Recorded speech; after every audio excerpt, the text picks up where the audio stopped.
Hello, David Healy here at totalcomposure.com, and today I would like to introduce you to our latest sample library, Total Composure's definitive Bell Lyre.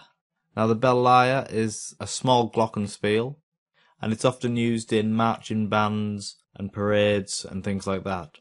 It's 2 octaves and it's designed to be small and portable, and you can get shoulder harnesses so you can walk and play them at the same time. So you've just heard a short demo there, just something I was messing around with, and I'm going to give you a little tour of the instrument. So this library runs in Kontakt. You'll need the full version, it doesn't work in the free Kontakt player. It's around 500 megabytes and works on Mac and PC. We've put a lot of work into this, and we hope this will be the start of a really good series of instruments. We've mapped the samples for the range of the real instrument, so it starts off up here at the high A, and we've put all the key switches down at the other end to sort of keep with the standards of these kind of instruments. Now there's actually 6 groups of samples in this instrument. We sampled 3 different types of mallets, we also did some glissando true legato interval samples, and we did damped samples, that's hand damped, so when you hit one of the bars and you put your hand on it, it damps the sound, and we've got them set up as release triggers, which I'll explain later on. We recorded multiple velocity layers and round-robin repetitions, and we also did some scripted repetitions, which, as you'll see, are quite powerful and can add a lot of realism to the performance of this instrument. So I'll start off just going through the basic patches. So C0 is the soft rubber mallet.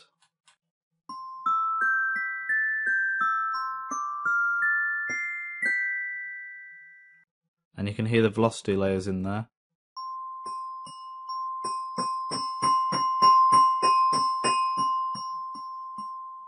The next one is the hard rubber mallet.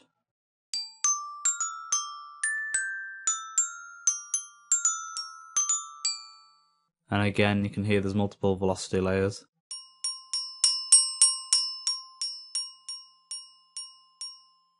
This key, F0, this is the plastic mallet. This one's available in the free trial.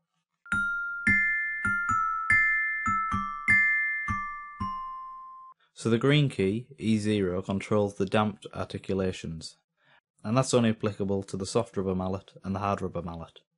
The damped articulation is triggered by release. So if I enable the soft mallet again, and now I enable the damped, you'll hear that when I release the key, the note is cut off, and that's because it's crossfading the hand damped sample into the end of the note.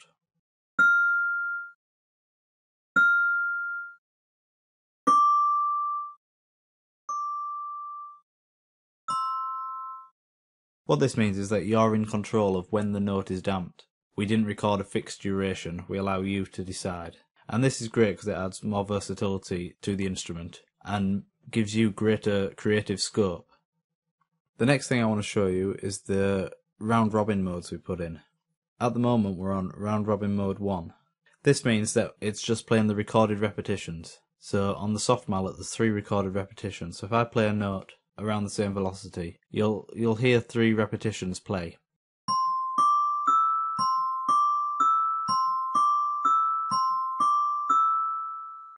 And after doing that the first couple of times, you hear that it's the same samples being played over and over. What we've done is added an intelligent repetition mode. I'll switch to mode 2. And this combines the recorded repetitions with various synthesis techniques, and it adds subtle variations to each note when you play. Just like it would be if you were playing live, you'd never get the exact sound twice.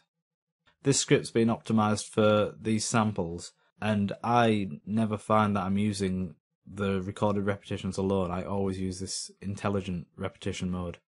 The other great thing about it is that there are thousands of possible variations it will add, but it will never repeat the same variation more than once in every 128 repetitions, which means you can play a key 128 times and never get the same variation.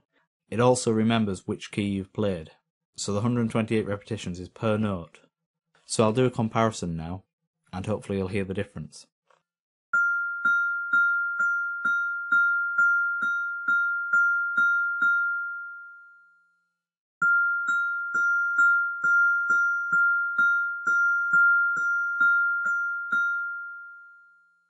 This works as well on the other two sample sets, the hard rubber mallet and the plastic mallet.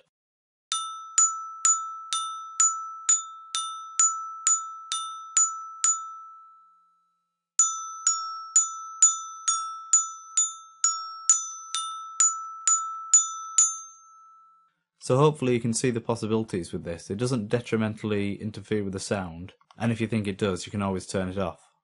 We've also got a round robin reset. In mode 1, where it plays repetition 1, repetition 2, repetition 3, if you press the reset on repetition 2, it'll go back to repetition 1.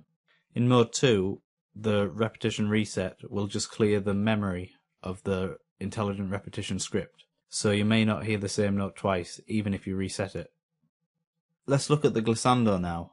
There's a big difference between running your fingers along a keyboard that has glockenspiel samples assigned to it and actually dragging a mallet across the bars of a glockenspiel. And we wanted to capture that difference, so we recorded true legato interval samples for every single note of the instrument, and then we used some clever scripting to make it easily playable. The glissando speed control sets a threshold, and this value is in milliseconds. If you play two notes together more quickly than that threshold, it will play an interval sample in between. As well as setting the threshold, you must also turn the glissando on when you want it to come on in order to use it. To do that, you use a continuous controller. You can get to the continuous controller settings by clicking this button here, and you can choose which CC number you want for which action. And this is all detailed in the user manual. At the moment we've got CC68 set for turning on and off the glissando. I'll demonstrate the glissando now in my sequencer. I'll play it back now without enabling the glissando transitions.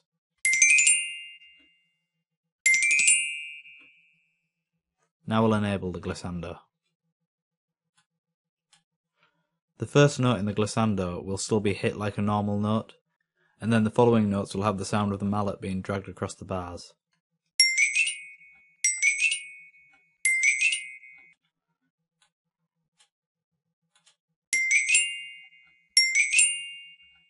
You can hear you get a bit more of a ring if you turn it off at the end. It's not as realistic, but I prefer the sound of it.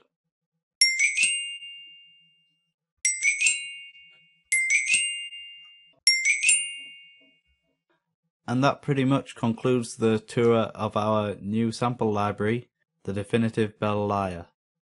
It's available for sale now at our website, www.totalcomposure.com, and if you just click on the store link, you can see all our products there, our sample libraries and impulse response collections.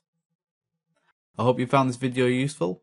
If you have any questions at all, just post them in the box below, and I'll see you next time.